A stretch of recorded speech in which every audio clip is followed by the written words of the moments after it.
Welcome to the Varietal Show. My name is Rory, and you're watching Varietal Literature's YouTube channel.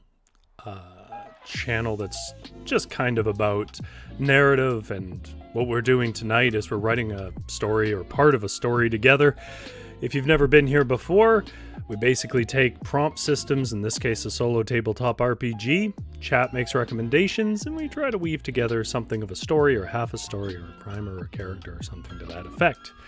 So if you came here from the Fireside Fairy Tales and Folk Tales, we're not doing that tonight. You may still like this. It's a good little background jam, but I'll be back on Tuesday with those if that's what you're here for. The last one was doing pretty well, which is about the Devil's Bride. If people on this show have never seen it, it's a bunch of stories about why the people wind up wearing the devil, according to folklore. But for tonight, it's a lot more casual and we're writing together. I see that GS and Holly's House are in the chat. Hello. Also, if you want to skip ahead, if you're not watching this live, you want to skip ahead, just find out what the story was, or you want to get to the writing, or you want to get to the description, or whatever else. Down in the description below, there will be timestamps. Go ahead and click on whatever timestamp you want. Of course, it's live for me right now, and if you're watching it live, well, I mean, obviously you can't jump ahead to what doesn't exist. Let's get on to the description of the game, because it is a little more involved than normal, but I think it's also a pretty good game tonight, which I don't always think. Sometimes I'm just sort of trying it out. This one looks good. This is the part of the show called litgames. Litgames stands for literature games. It stands for lyrical games, expressive games, solo tabletop RPGs, a whole bunch of things that basically prompt writing is my point. I'm going to adjust my camera just slightly. Yeah, nonetheless, tonight's game is called The Pilgrimage of the Sun Guard. Now, Pilgrimage of the Sun Guard is a game. I will say that when I usually put a YouTube video up for the Varietal Show, since we've started doing solo tabletop RPGs, I always feel like I'm trying to explain in the title that they're not really D&D. Like, I know that for most people, when you hear tabletop RPG, if it's not confusion, you'll probably think, well, it's going to be like Dungeons & Dragons, a sort of tactical dice rolling game. And most solo tabletop RPGs don't resemble that at all. And I would say this one still kind of doesn't, but this one is the closest to a sort of D&D experience that we've done on this channel so far. So to that end, if that's what you came here for, this is about as close as it gets in solo tabletop RPGs without getting into really sort of mechanics heavy stuff that doesn't suit what we're trying to do here, which is write a story.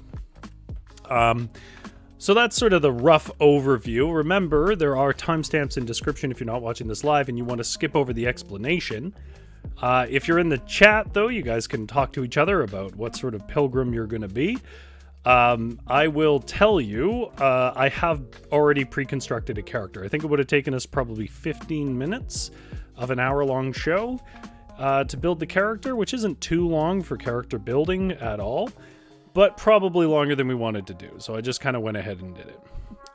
The first thing that I really like about this game is that it is rich with resources. It gives you a lot of rolling tables and stuff, and people who watch this regularly know that I sometimes complain when these games just don't really have any mechanics and leave it way too open, and they sort of frame it as like, oh, well, we don't want to restrict creativity, but creativity occurs in restriction. Like, it's best with some restrictions. So I like that there are mechanics here that apply some restrictions. Okay. I'm going to read you the introduction, and then I'm going to tell you about my character, and I'll give you a really brief overview of how the mechanics work, but for the most part, we're just going to go on a journey to a mountain, and we'll have encounters as we go along, and we're going to have to figure out how we want to deal with them. So this is from the introduction of the book, Pilgrimage of the Sun Guard, which again, you can get on itch.io. I will have linked it in a pinned comment below. Upon a great mesa, a crumbling keep emblazoned with fading symbols of a many-rayed sun stands, I assume they meant to say. The spinnerets were once blazing gold, a proud embodiment of a great order, now fallen into days of lesser influence. So that's our place in the Sun Guard. I'm going to skip a little bit to the point of it. You are one of the last vouchsafed members of a great order, though you have only known it in its latter days. The Empire's chaotic dissolution, a distant memory from your childhood. A strange messenger has arrived, calling the Sun Guard to ride the ancient roads, and you are the only one fit enough to follow the quest wherever it may lead.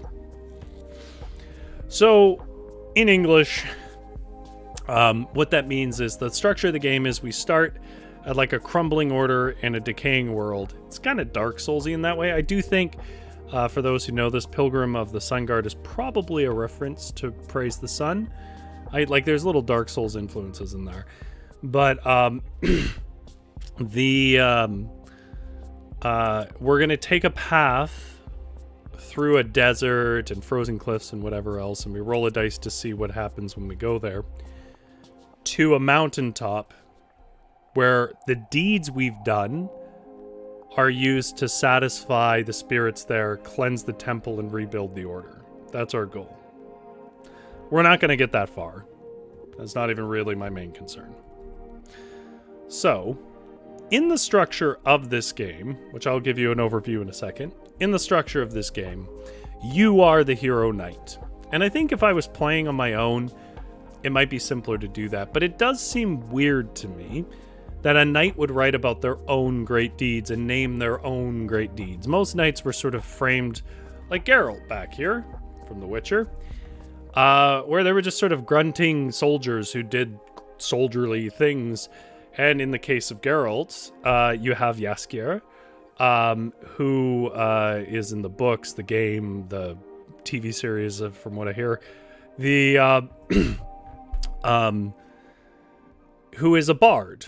And bards are just sort of musicians and poets and storytellers. You kind of did it all. They were also very learned, by the way, but that's not even a point here. Bards would often follow around in the structure of these kind of great tales. There would be a bard that follows around the noble knight. He would witness the deeds, and the role of the bard was to turn those into writing or poetry or song or whatever else. In knights' orders, anybody who watched Game of Thrones would know this, knights had books where there was passages about the great deeds they did.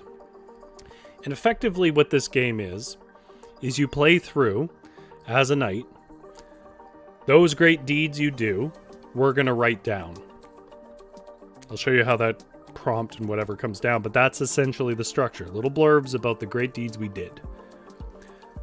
I'm going to structure it from the perspective of a bard following this man. Because, quite simply, I think it makes more sense and works better for me. But that's not actually baked into the game. So I'm going to read you this book, short play example, and that is as much as I'm going to explain really about the mechanics. The mechanics are pretty well explained by the book. The fact that they have a short play example is great. I think anybody thinking to do an indie tabletop RPG needs to take that idea and use it every time. So what it's going to do is give us a fictional scenario of how to show us how the game is played. Player Amelia has created a knight named Sword Saint Lark. She is traveling through the river valley and rolls for an encounter. She rolls 2d6, gets a result of 2 and 6, then adds them up to 8. She looks up prompt 8, which are on lists I haven't shown you yet, that says, a knight in crimson miel blocks the bridge across the river and will not move without a duel to the death. Your quest is of incredible importance to you and your order. What are you willing to sacrifice to cross the river? And so you spend 2 resources. I'll show you resources in a minute. And you gain a noble deed, and the deeds are what we write about. Amelia decides to wait until nightfall, sneak across the river while the knight sleeps, consuming one of her guile resources, her guile points, and one of her might, but gains one deed. She decides to describe the deed as hidden crosser of the river Zanzibar. Because you know how knights acquire titles? The way they do is in their page, in their nightly book. It's little blurbs about their things, and then that they did, and then the title of that act. She records it in her journal thus. On the second week of my journey, I found myself at the great river Zanzibar, guarded by a mighty knight that I did not wish to engage. I waited till the cover of night and crept with great stealth while the dread knight slept. We don't have to be that short, but that is effectively what we're doing. Okay, so there are more mechanics. I'm not going to go too deep into them. The only thing that we really need here is to get down to the rolling tables and the departure.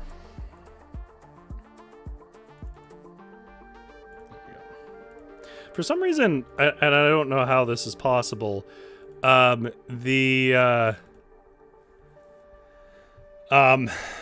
PDF document is laggy. Like, how is that possible? GS says, wouldn't it be funny to have someone follow you around and make a song or two about every notable thing you do? Wouldn't be a lot of songs coming out of my life. Okay, so I called this Without a Code, You're Just a Killer, a Pilgrimage of the Sun Guard 3 playthrough. GS says Mighty Michael Shopper. I used their rolling table system to come up with a name and a title, or a descriptor as they called it, which was good. I'm not going to go through it here because it's pretty self-explanatory when you get the game, but that gave me the name Galib the Mysterious, which is the name of our knight from the Sun Guard. His background is he's a veteran, and that gives me a couple of things. They have archetypes in the book. My honor code that I must serve, although there are exceptions to that we'll talk about if it comes up, is to protect the innocent as I would myself. My traits are that I'm weary, like world weary, I think, but brave. And my cherished item is the weapon of a fallen comrade and lover, which I haven't named or described, so chat can certainly jump in on what this weapon of the lover was. The resources are done by a dice. So if you're a mechanics person, here's a really brief description. When you make a character, you roll 2d6, you add them together, that gives you a certain amount of points. You can put those points any way you want, dispersed amongst might, guile, and honor. Might is about strength and fighting. Guile is about cleverness and social intuitiveness and deception or whatever else. And honor is about using reputation and your sort of noble reputation. Our might is 4. I already dispersed this. I got 8 on my roll. Our guile is 1. And our honor is 3. Now, when we come to an event, it will tell us how many resources we have to spend. We get to choose from what category we want to spend resources. That once they're spent, they're gone. The only way we get resources back is by breaking our oath or code, which is a whole other mechanic, but we'll see if it comes to that. Well, actually, that's not the only way. There are some random ways you can get it back. The time starts at 6. It represents 6 weeks before the weather closes in on the roads. Although you can, as far as I can tell, because time is considered a resource, when you win resources, you can put some back into time. But if we run out of time, we either have to give up or we have to break our oath. Now, signs are confusing, and I kind of don't want to dwell on it too much. It's a cool idea. And the only reason I'm not dwelling on it is I know my crowd. They're writers and they're not interested in the abstractions of this thing. But effectively, you roll 2d8 and you get a prophecy. It's very vague, but the point of it is if you can incorporate something about your prophecy's motif into your response to one of the problems you have. So you can, in other words, if you can connect it to the prophecy you were given when you left, you don't have to you can use one less resource for that encounter. I see I've already lost people. I can feel it. The signs that we saw, I already rolled for this, are that when I was given oil on my head and the incense was burned and I had a vision of prophecy before my trip, I saw resentment and greed, or the soldier saw resentment and greed, and he saw tenderness, but just a look. Now that's meant to be vague because as we go through, we might want to find ways to connect it. We can only connect it once. Once we've fulfilled that part of our prophecy, it's out. Okay, and then they ask you a couple of questions and you roll for it, but I'm just going to give you the results again. Our person, why did they join the order that we're in, that is fading from the world, to do penance. So you guys might want to think about, what are we doing penance for? It might come up, it might not. What do they look like? I kind of fixed this a bit. I rolled it twice, and both times I got like fresh as driven snow, baby-faced beauty, and I was like, this is not the character I'm envisioning. So I picked, instead of rolled, knotted like an old oak tree. So, you know, sort of embattled. What is their best gift? They are agile and swift of feet. So they're a dexterous fighter. And what do they wish for? To keep a great love, whatever that means. Maybe it's related to their sword, the person they lost whose sword they carry. Okay, so I wrote a little one-page introduction so we could get the voice of our bard. Then we're going to roll and start our journey. Thanks for everybody who stuck it out for the explanation. But if you jumped ahead, good on you too if you weren't watching it live. So this is in the voice of our bard who is going to observe this soldier as we go on the journey. I wish to tell you the deeds of Galib the Mysterious during his lonely pilgrimage for the fading order of the Sun Guard. In a time of decline and ruin, where the sands wash away the last remnants of cities and the last of the human animal turn to barbarous scavenging, Galib was of an old blood that carried with it still the metal required for honor. In these deeds you shall witness the last acts of greatness and a march for renewal. Yes, I wish to tell you of the deeds of Galib the Mysterious. Okay. So other than knotted like an old oak, we haven't actually done anything to establish his look or anything, so that's open up.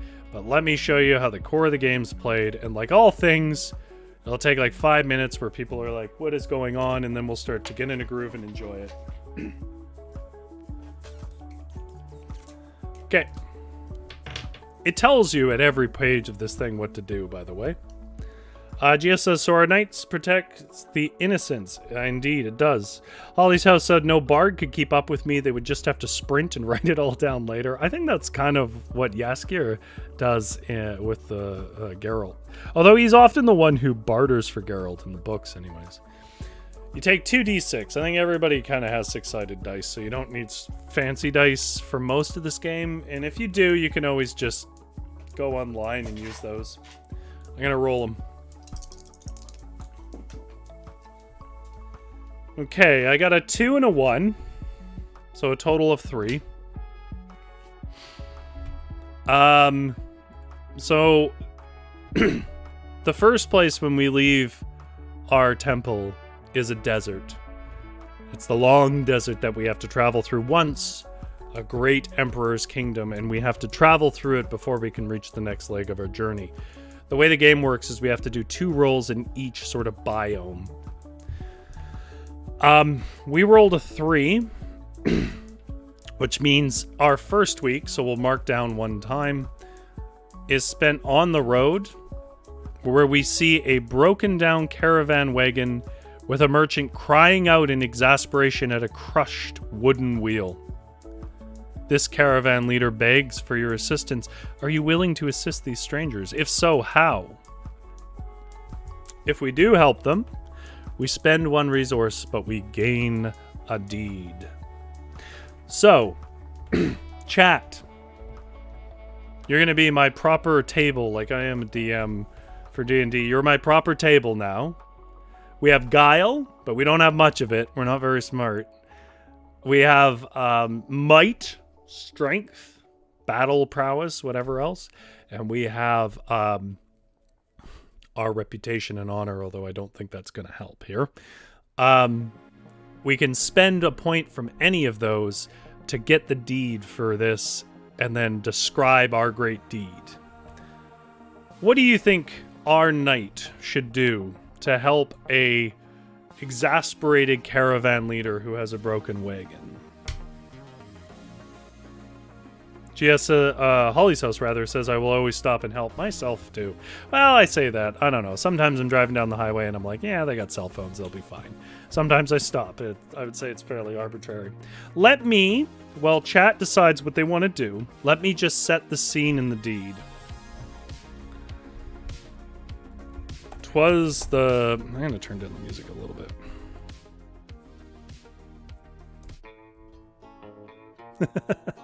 I forgot this song was on here.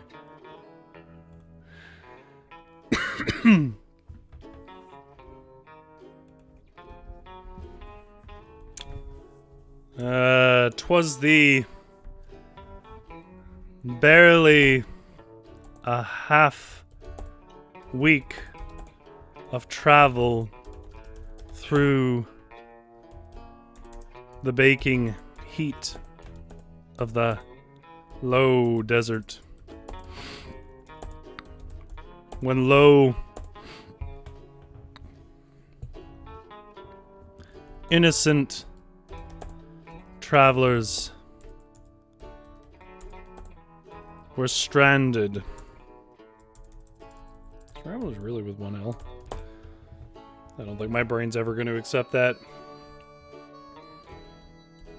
Were found in trapped by their broken wagon.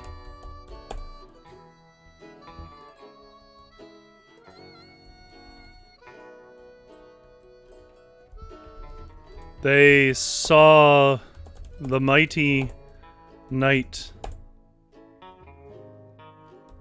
striding taller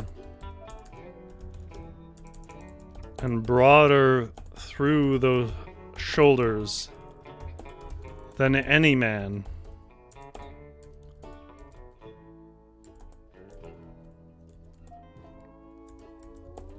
They thus recognized a great spirit. Yeah, maybe not spirit. A great will given handsome form, and thus begged for his assistance. By the goodness of his heart. What are we doing? Okay. Holly's House says, can we summon a flying creature to transport him in his good? I don't know how D&D works. In D&D, there are potentially ways you could do that. In this game, there isn't. It's not strictly speaking D&D. It's just, it's got a lot in common in terms of its structure. Guilemind or Honor Might is the only one that applies. GS says lift it. Oh, GS says in Canada, Traveler is 2 L's. Oh, well that explains the confusion, because I only ever knew it with 2 L's. Holly's House says, I'm using Beguile to enchant a passing caravan, and I use my charms to convince him to take this man to the next town. There. I think that'd be good for D&D, but we don't have such abilities in this game. GS says, we only have 1 Guile, we better save it. Yeah, I'm going to agree with GS here. That I think that is a potential solution to Holly's House, but I kind of don't want to burn our only Guile point this early on. Something tells me we're going to need it somewhere.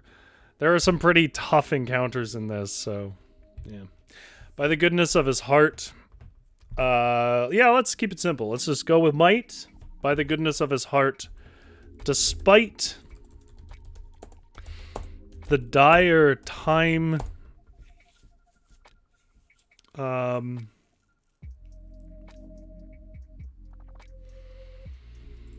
Despite the draining sand...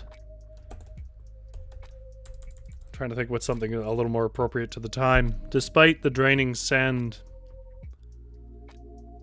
in Fate's hourglass. This is not the best sentence I've ever made.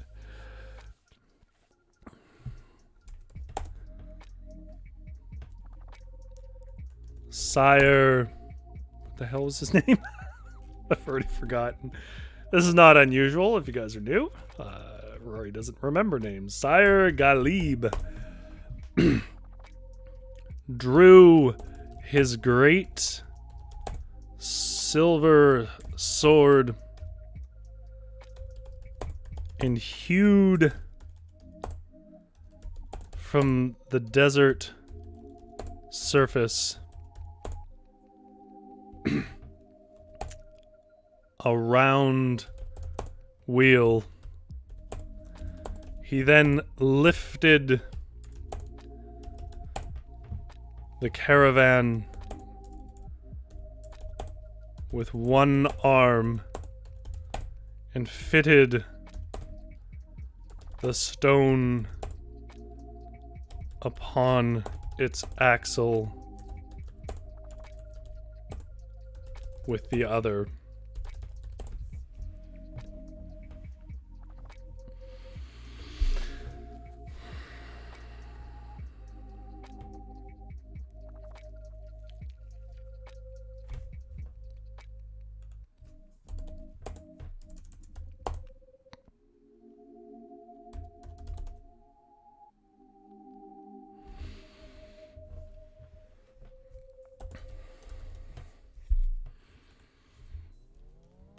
For this, what is the deed name here, guys? For this, you know, he was called Sire Galib, Hewer of Wheels. Like, what is it? Jess says, can you get a bonus deed for piggybacking the two kids around? If I was running a D&D game, which is a little more open, I think I'd probably do that, but I'm going to stick with the mechanics as written here. But I do like that.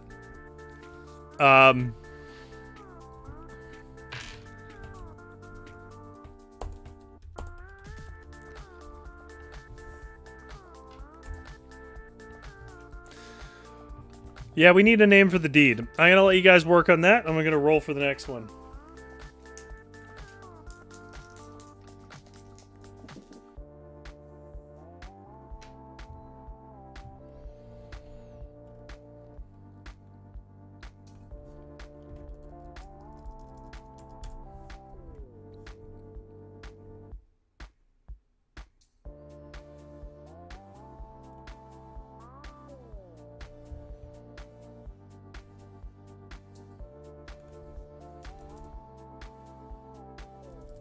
Just cleaning some stuff up.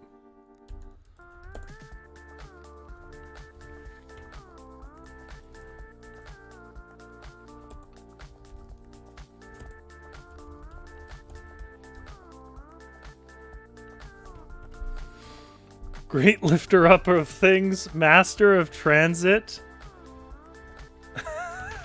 I think it's got to be master of this. For this, he was thus.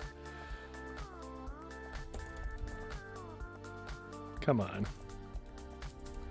How is it that Google Docs has lag? Like, how is that possible? It's a document. I'm on Fiber. How does Google Docs have lag? Is it because this is like a 700-page document at this point? For this, he was thusly called Master of Transit.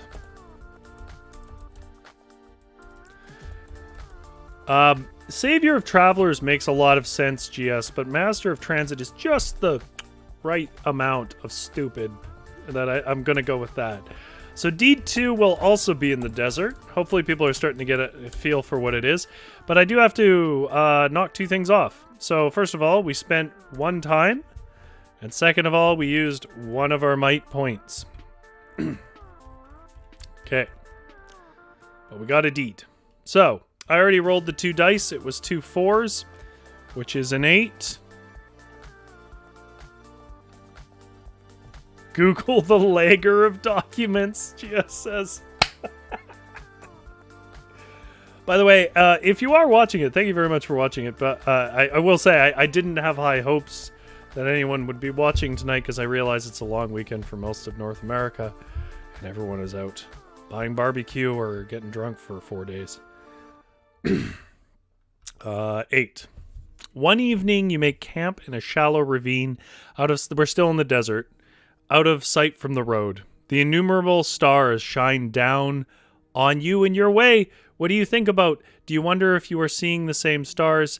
We don't get a deed, but we regain a resource. This is good. What does our bard... So I want you guys to... I want to get you guys in the right headspace here. Bards are traditionally written as being a bit annoying because they're like an interviewer that follows you around all the time.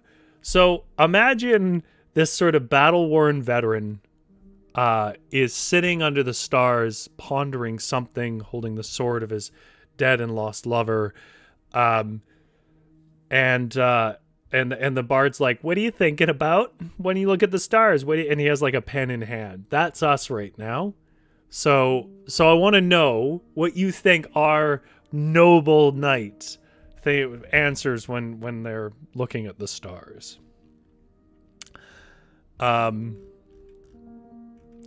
Which means we won't get a deed, but we will get I don't know what to call it. I'll just call it a moment of peace. We can put a resource anywhere. Why don't we give ourselves another guile point? Maybe people, because people were asking about guile. We do spend, I believe, time still, though. Let me make sure that. Yeah. We do spend time. So we could have added it back in time, but I'm not going to do that for this stream, because the odds that we're going to run out of time before this stream runs out of time is very low.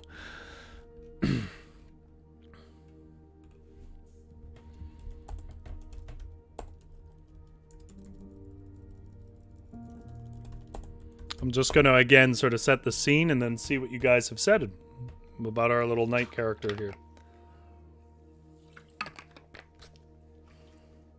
And if you need some reminders of our character, how he is, he joined the Order for Penance. We don't know for what. He's knotted like an old oak tree, agile, swift of feet, and they wish for keeping a great love.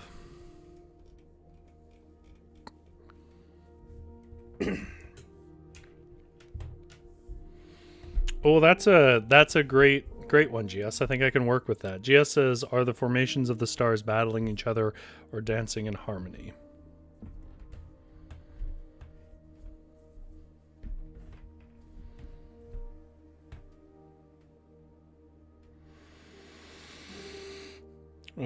We had made camp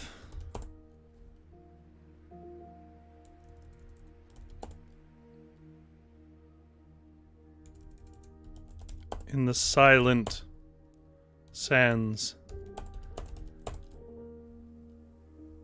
of the Asgardio desert. I have no idea. I just needed a name. Not desert.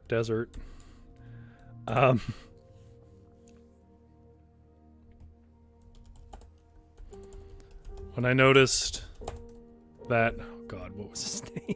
Why do I not remember Galib? That Galib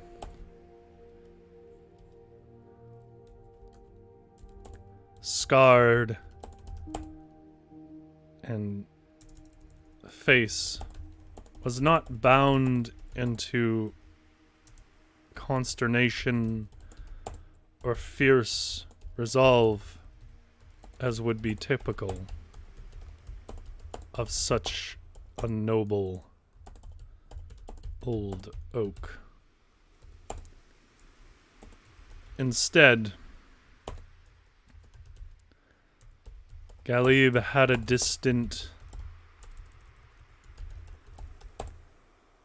gaze with his deep brown eyes.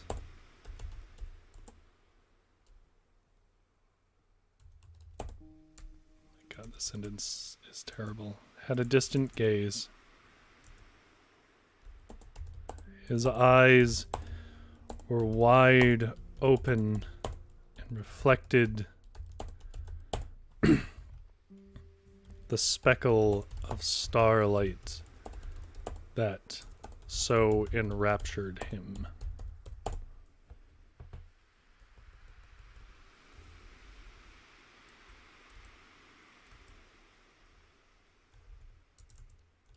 I nearly left him to his mysterious thoughts. There you go, I worked in the title. But I thought of you, dear reader, and crept closer until I was seated beside him on the dune. I asked thusly, where is it that the stars take your thoughts, good sire?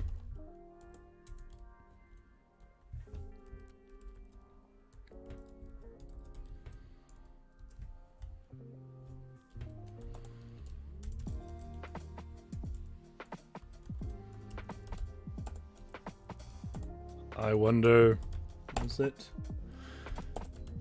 if the forms of stars, formations of stars, do battle with each other or dance, or rather dance about the world. Skies.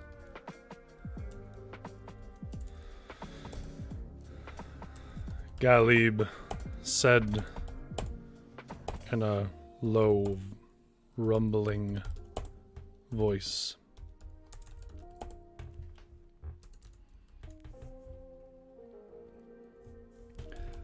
what do you wish them to be doing?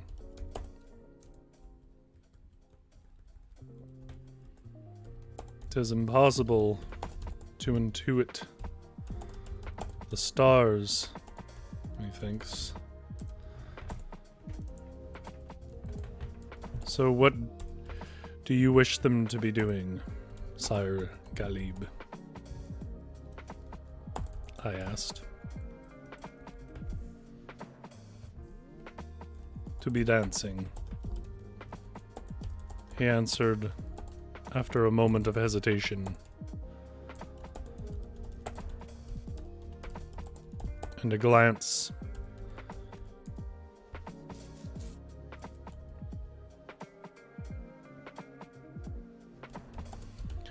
towards the great sword in his hands.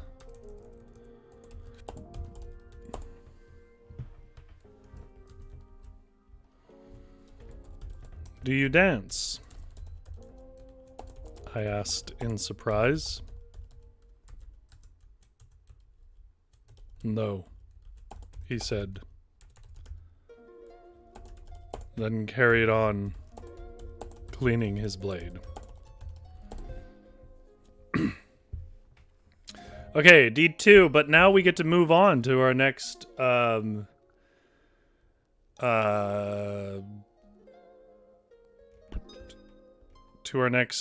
place. So, we rode for days, sun beating down on burnt skin until we saw the Sun Guard sign on a stone. Found an ancient hovel of our people where I sought shelter from the heat. Soon after, we got to the Shadowy Pines. Here the air is clean and smells of sap. Drips of yesterday's rainfall slowly down onto your head from the trees. The sun seems far away now. through the tightly woven boughs. Time to roll dice. It's a 5 and a 2, so that's a 7. Oh, did I mark the time down? Let me check that. Yes. Yep. Okay. Well, I'll just do it all at once. Getting indecisive now. D2 is 7. 7 is heat and smoke. Everything around you is furiously burning. The pine needles and bark popping aggressively in the blaze. Do you lose your cherished belonging in the rush? How do you escape? Do we lose our sword in the forest fire? Either way, we have to spend a resource, but we will gain a deed. And I think in order for it to be a deed, we either have to save someone, save the sword as a mark of the honor that we, honor bound that we swore to. Or it could come down as a choice between the sword and a person. Depends on what we want to do. Gonna have some water. See what chat thinks.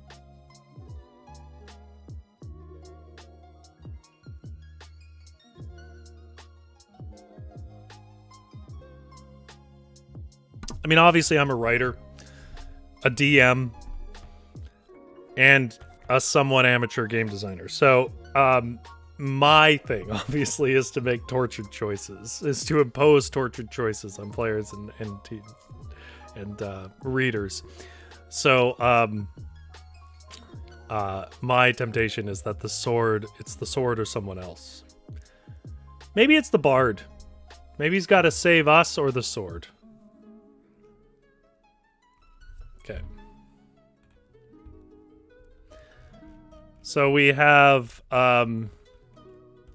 might, guile. I don't think guile really applies with a forest fire, or honor. Honor's so weird, but it's like reputation, I guess. It feels like it's got to be might. If somebody has a way of using one of the other ones, I am all ears.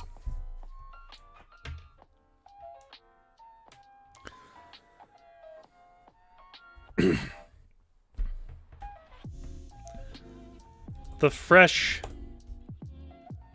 dew of bright green pines and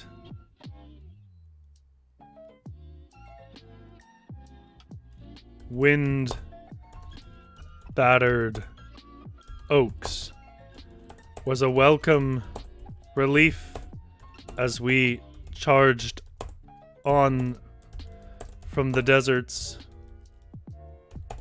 gloom and heat.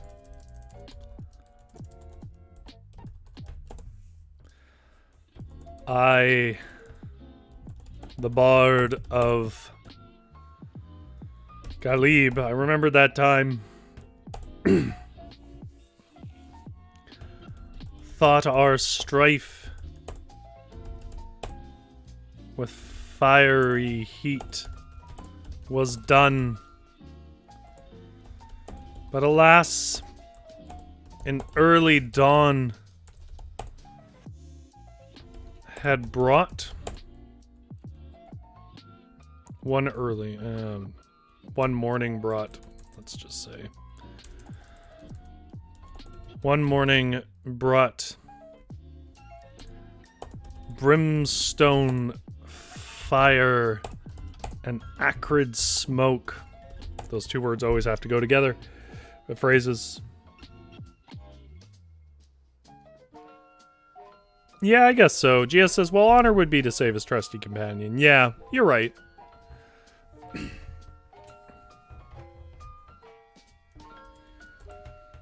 Perhaps by lightning or by some dark magic for those that besieged the land,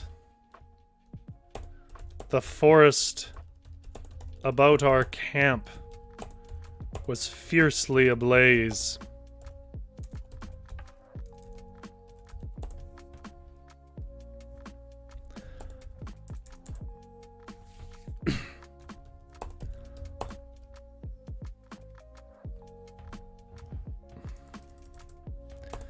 It was Galib who shook me awake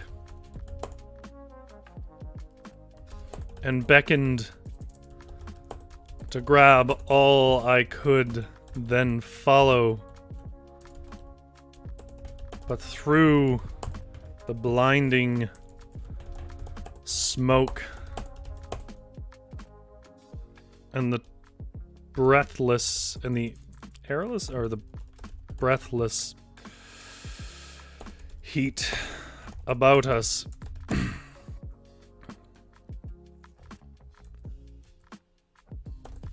I lost the path and fell into a moat of smoldering wood. I was doomed, being consumed by the growing high walls of orange fire. Hellfire.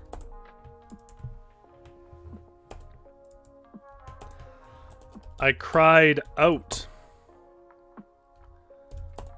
and thy noble knight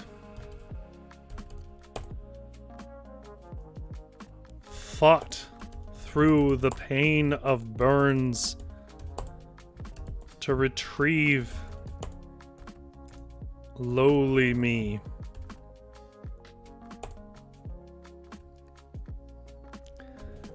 He pulled me free after much strife and struggle. I could see the skin on his arm blister as it reached for me.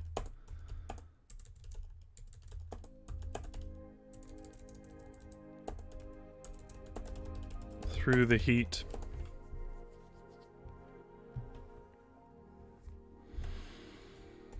But I cried I could not go, for I had grabbed his precious sword bequeathed by his compatriot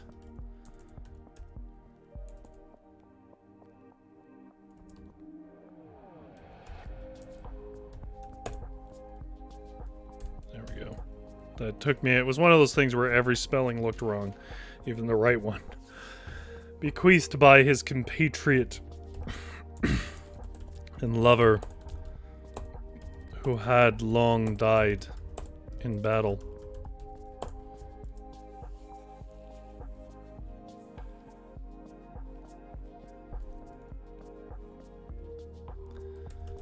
When we ran from the camp, but now 'twas stuck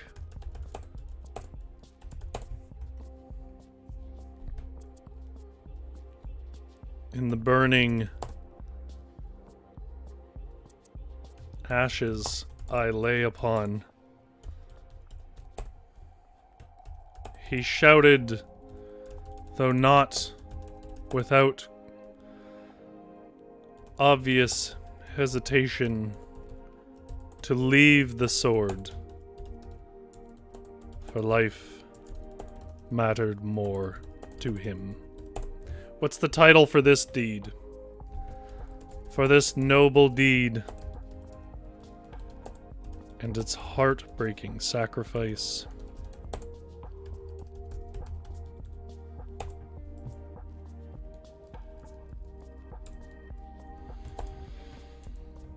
Galib is called I mean, if you can't think of anything, chat, that's okay, but I do like to give you a chance to contribute if you want.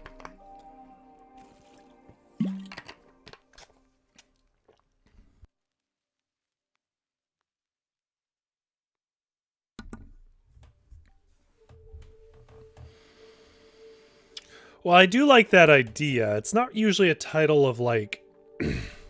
So GS said Heart of Fire. It's not usually a title... like that usually is sort of like a verb phrase. So it might be, in that case... Oh,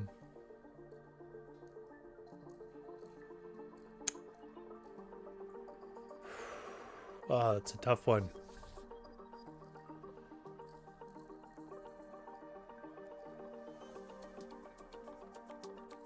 Like, you know, like Fighter of Flames or something, but not that, because that's not good at one.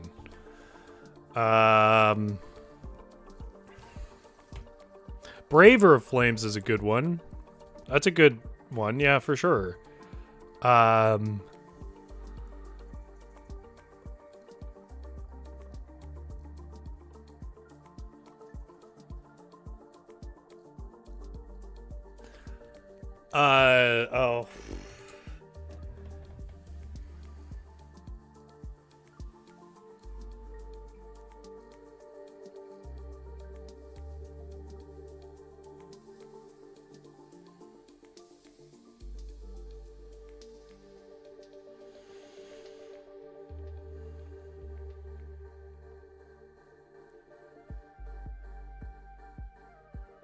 How about Braver of Flames and Martyr for the Innocent? Martyr's the wrong word. It's a better word. Braver of Flames and...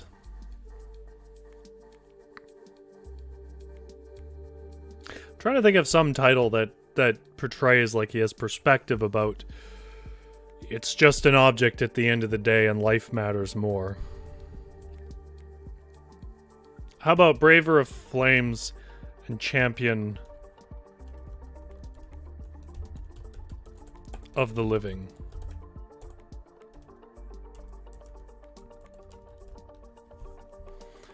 Braver of Flames and Champion of the Living thing. I still feel like I'm probably doing this titling wrong. Oh, Sacrificer's a good one. And Sacrificer for the Living Things. My God, is that the time? I don't think we have enough time to do another one, but I do want to show you guys a little bit more of the game, just briefly here. So there's a river valley next. We would do another roll. You do 2 rolls per biome. There's a river valley next. After the river valley, there is ice, I believe. Yeah, ascending the frost cliffs. And after the frost cliffs, you get to the endless stairs. And at the top of the endless stairs, you then offer up your deeds. You declare your deeds to these old spirits, and they decide if you pass or not. The one thing I didn't get to, which I didn't think we would, because I didn't think we'd run out, is breaking the code. So at some point, the game is designed in such a way that you will have to break your code to finish it. Because it's trying to give you a story, and there needs to be low points in a story. So the way that time and stuff works, unless you roll really lucky, you're probably going to run out of resources, and then you have to break your code. When you break your code, you recover 4 resources. You can put resources in time, you can put resources in might, guile, whatever, everything that we looked at. But anyways, when you break, you don't really have any punishment other than a mar on your record. You roll a d6, and for the hell of it, let's roll a d6. You get a 4. And 4 is you are tactless. You harm someone's reputation. Who is harmed, and do you make recompense before continuing on? So we would come up with a scenario for the low point and what we learn from it. Because the point of the game is the journey, just like in D&D. You know, how you deal with obstacles eventually starts to carve the character for you. Anyways, that's about the only other mechanic I covered. They have some variant mechanics. This is a good game. I think anybody could play it. I don't think you have to be a D&D player, but if you are a D&D player and you have an itch and you can't get a table going, it's not far off from how it feels to play it. Oh, not only that, while it has a suggested price of $5, you can actually just get it for free. They take money on itch.io, but they don't require it. And for a 30-page thing, $5 is a good price. GS says really beautiful scenarios. Yeah, evocative scenarios. Not too restrictive, but enough to give you ideas. Anyways, let's read what we came up with. Let's read the first deeds of our night.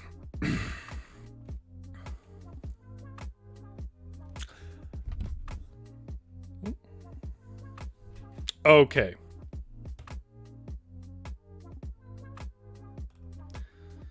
GS says you were right. This is a good game. Thank you. Okay. If you're coming to this part of the show, it's because you just want to know what we came up with. And what we came up with was some of the great deeds of a knight on a pilgrimage to go to his order, the Order of the Sun Guards, temple on a mountain. Now, we didn't make it to the mountain. I didn't think we would because the game's a bit longer than an hour to play. But we got through some of the deeds. It's structured, Pilgrimage of the Sun Guard, is structured as, we structured it anyways, as a bard who is writing about the great deeds of Galib the Mysterious, a knight who is going on a great pilgrimage. And as he goes along, he does great deeds and he earns titles for it. If you don't know the history of sort of medieval knights books, I forget their names, then this might seem a little confusing. But understand this isn't traditional storytelling. These are deeds of renown mixed in with some storytelling, all told from the perspective of the bard that is following Galib the Mysterious, a knight from the Sun Guard on a pilgrimage to a mountain. I wish to tell you of the deeds of Galib the Mysterious during his lonely pilgrimage for the fading order of the Sun Guard. In a time of decline and ruin where the sands wash away the last remnants of cities and the last of the human animal turn to barbarous scavenging, Galib was one of an old blood that carried in it still the metal required for honor. In these deeds you shall witness the last acts of greatness in a march for renewal of the Sun Guard order. Yes, I wish to tell you of the deeds of Galib the Mysterious. His first deed occurred barely a half week into travel through the baking heat of the low desert outside his order. Lo, innocent travelers were found trapped by their broken wagon, and they saw the mighty knight Galib striding taller and broader through the shoulders than any man. These lost innocents recognized a great will given handsome form in Galib, and thus begged him for his assistance. By the goodness of his heart, despite the draining sand and fate's hourglass for his noble pilgrimage, Sire Galib drew his great silver sword and hewed impossibly from the desert's surface stone a round wheel by sawing motion. He then lifted the caravan with one arm and fitted the stone upon its axle with the other. For this he was thusly called Galib, Master of Transit. A moment of peace, not a great deed, but an insightful one. We had made camp in the silent sands of the Escardio Desert when I noticed that Galib's scarred face was not bound into consternation or fierce resolve, as would be typical of such a noble oak. Instead, Galib had a distant gaze. His eyes were wide open and reflected the speckle of starlight that had so enraptured him. I nearly left him to these mysterious thoughts, but I thought of you, dear reader, and crept closer until I was seated beside him on the dune. I asked thusly, "Where is it that the stars take your thoughts, good sire?" I wonder if the formations of stars do battle with each other, or rather dance with each other about the world's skies," Galib said in a low and rumbling voice. 'Tis impossible to intuit the stars, methinks. So what do you wish them to be doing, Sire Galib? I asked. To be dancing, he answered after a moment of hesitation and a glance towards the great sword in his hands. Do you dance? I asked in surprise. No, he said, and then carried on cleaning his blade. His second noble deed occurred as they left the desert. The fresh dew of bright green pines and wind-battered oaks was a welcome relief as we charged on from the desert's gloom and heat. I, the bard of Galib, thought our strife with fiery heat was done, but alas, one morning brought brimstone, fire, and acrid smoke to our camp. Perhaps by lightning or by some dark magic for those that besiege the land, the forest about our camp was fiercely ablaze. It was Galib who shook me awake and beckoned to grab all I could, then follow. But through the blinding smoke and the breathless heat, I lost the path and fell into a moat of smoldering wood. I was doomed, being consumed by the growing high walls of hellfire. I cried out, and thy noble knight fought through the pains of burns to retrieve lowly me. He pulled me free after much strife and struggle. I could see the skin on his arm blister as he reached for me through the heat, but I cried I could not go, for I had grabbed his precious sword, bequeathed by his compatriot and lover who had long died in battle when we ran from camp, but now that sword 'twas stuck in the burning ashes I lay upon. He shouted, though not without obvious hesitation and distress, to leave the sword, for life mattered more to him. For my life mattered more to him. For this noble deed and its heartbreaking sacrifice, Galib is called Braver of Flames and Sacrificer for the Living Things. And that's as far as we got. But yeah, if you like that game, I do recommend it. GS says, yeah, you were right. This is a good game. So many story probabilities. Yeah, I agree with that. And I also would say, though, if you guys like that kind of thing, I mean, that's a lot of what D&D is. A person like me tells you what you find, and then you use your abilities. They're more complex abilities, but it's the same basic structure. That's what I mean by this being more D&D-like. Hopefully those of you hiding out on the eaves enjoyed it as well. I certainly enjoyed telling it. GS says, great tale. Holly's House, I thank you for your recommendation. Holly's House had an excellent recommendation about using a guile to get a passing caravan to carry the family to safety in that first scenario.